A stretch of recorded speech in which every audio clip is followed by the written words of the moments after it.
When you're sick and tired of talking about something, your listeners are just beginning to notice.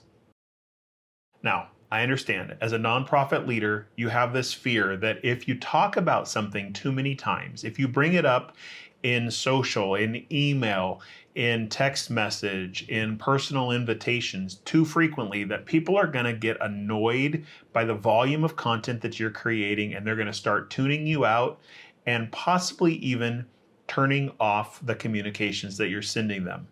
But you need to think about something at a couple different levels. The first of which is that statistically, people need to hear about something 7+ times before they engage the content at a level where they're going to make a decision and act on it.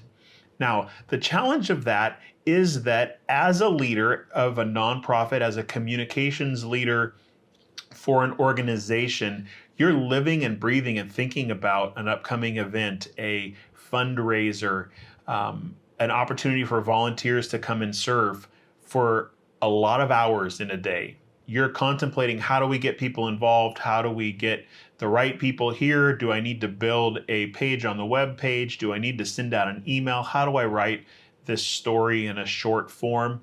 You're thinking about all those pieces, and it's really easy for it to be, in a lot of ways, almost overwhelming in our own minds about the sheer volume of stuff that's being created or that you're thinking through. But the reality is the people that you are serving, the people who you want to connect to your organization who potentially could be donors, are not living and breathing what you're talking about and thinking about every moment. They have very short attention spans. They have a little moment of time to interact with the content you create and act on it.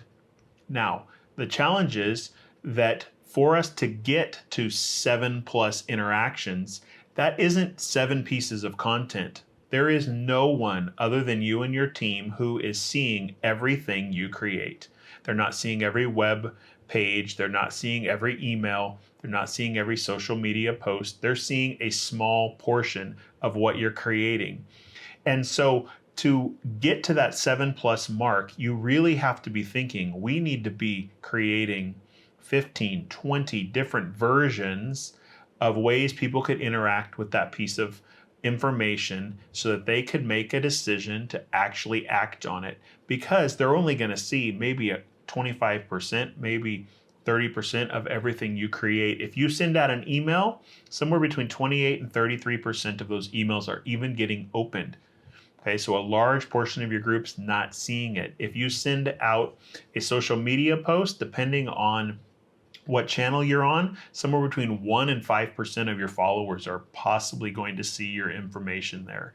You send out a text message, 90+% of your people are going to see it. If you send out a mailer, those numbers vary depending on the type of materials you're actually sending out. So all that to say that one of the biggest questions I get is, how much is too much? And concern from nonprofit leaders about not wanting to overwhelm people with information. So let me just calm your heart a little bit and let you know that they're not seeing everything you're creating anyways. So it's okay for you to repurpose your content to find creative ways to tell the same story in multiple channels, to find creative ways to put those 3 pieces of details that are so important in front of people, yet again, to give them another link, another way to click and join, to attend, be able to give, whatever it is that you are calling them to. But at the end of the day, the importance is you need to get things out enough times to help people hit that 7+ mark.